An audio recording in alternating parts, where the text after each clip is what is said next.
How's it going, everyone? It's your boy Dak908, aka the Dig Dug himself. Yours truly back again with some more Monster Hunter Generations gameplay. Today we're fighting a fan favorite monster indeed. A lot of people, I mean a lot of people really like this monster. This monster is the Nargacuga, in case you're wondering. This bad boy right here, they like him because he's really cool. He's like a cougar slash panther slash leopard kind of thing in the jungle, jaguar or something. I mean, he's really cool. He looks cool. He attacks really cool. His weapons are phenomenal. Oh my god. Let me say this right now.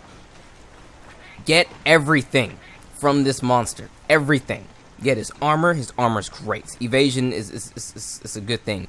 Get his weapons, okay? They have great affinity. They have great sharpness, okay? Everything about this monster is great. That's probably why he's such a fan favorite. He's a cool hunt, and his equipment is very good. So, with that being said, I totally recommend that you guys actually go and make as much of this guy's equipment as you possibly can, because it's all very good stuff. Like, honestly, I don't really know too many other monsters who have equipment that is actually this good on par with this monster. I'm not gonna spoil it for you because there is somebody out there who has it just as good, but we're not gonna get into that just now. We'll talk about that much later.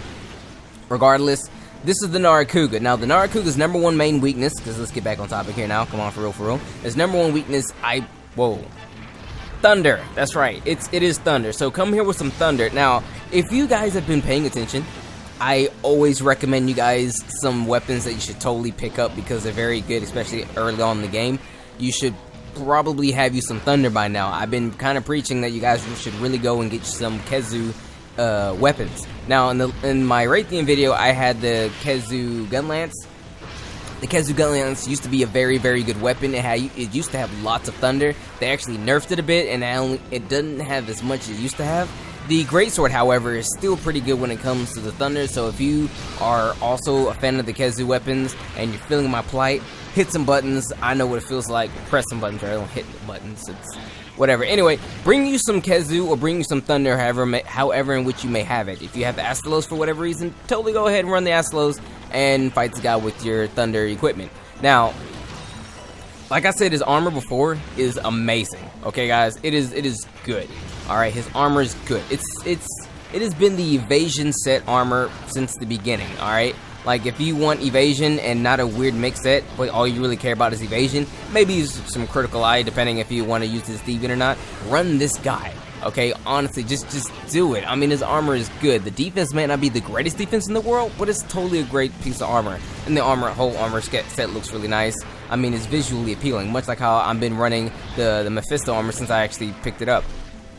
But with that being said, his weapons are also very good. Like I said prior, they have great affinity, great sharpness. The attack isn't the highest in the game, but when you have natural white from all sources and high affinity, and if you couple that with the sword and shield that has plus 40 and like affinity oils, and then like wear his deviant, I mean, you can have 100% critical sets like all day. It's crazy. So if you like affinity, if you like sharpness, then this guy's weapons are definitely for you. I can't even begin to explain to you how important and how good they just go together. So totally run that if you like it.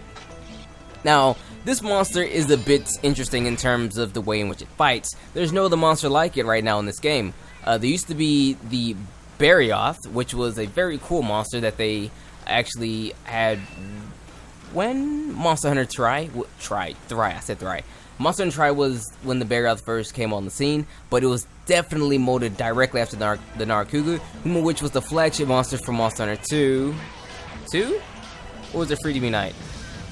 One of the two, something like that. I forget. I mean, I remember the commercial vividly in my head. It was kids, like they all had the PSP. They walked into this area, then you could see the eyes of the whatever. Anyway, it moves a lot. Okay, guys, I'm not gonna lie, it moves a lot. It really does. I mean, your best bet, honestly, is to just really use Adept. Now, if you played the demo, you've probably had your chance to fight this guy with all sorts of styles and whatnot.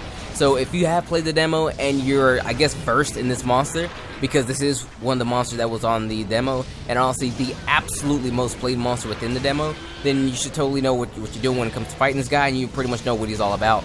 But for those of you who probably haven't, I totally recommend you guys using Adept, because you're more than likely gonna still be trying to get the timing down. This is another really good monster to actually help with your timing on the adept rolls and whatnots. I don't necessarily recommend aerial too. You can still use it. Don't get me wrong, still use it. I don't recommend it too much on this guy because he's relatively low profiled. By that I mean he's not a very high back monster. So you might do the aerial and you might miss or whatever, or mistime something. So that's a thing. But other than that, yo, run them joints. Now, Guild, of course, Striker, of course. I mean, they're basically the same thing. People have killed this monster with those two styles before all these other styles came up. Because Striker was just the Freedom Unite style, and Guild was just the 4 Ultimate style. And I believe this monster, not this monster. No, not him per se. I was thinking of something else. Monster Hunter 3 Ultimate. He wasn't in, this guy wasn't in 4. Was he in 4? He wasn't in 4. I had brain fart. Sorry about that. Anyway, but with that being said, everyone, I mean, he's not a very tough monster. He really isn't. Be wary. He doesn't hit that hard. Watch out for his tail slam. Alright, he'll spike his tail out and then he'll slam it down. It doesn't actually happen to me at all during this quest. But watch out for the tail slam. It is his hardest hitting attack, and it hits pretty gosh darn hard if you ask me. So think about that before you just decide to, you know, go hamburger and whatever on the guy, okay? Watch out for his tail. Please watch out for his tail. His arm slashes, you can kind of see those coming from down the street, and if you're using a adept, you should be relatively okay when doing so. I mean, he even like revs his tail up like a cat and just like looks at you for a second before actually doing anything. So that's a dead giveaway. He does that whether he's enraged or not. Granted, the length in which he would do it differs if he's enraged or not, but it's still a thing. So you can totally see those attacks coming from a mile away. But with that being said, everyone, that's pretty much all the information I have for you guys for this monster today. Not a very difficult monster. I know you guys are going to have a lot of fun fighting him. His weapons and his armor are great, and you shouldn't have too much problem fighting the guy. I mean, hey, if you play the demo, you play this guy. But with that being said, everyone, it's been your boy Dak908, aka the Dig Dug himself. As always, you know what to do. Hit the buttons, and may the desire sensor forever be in your favor. Of course. Take care.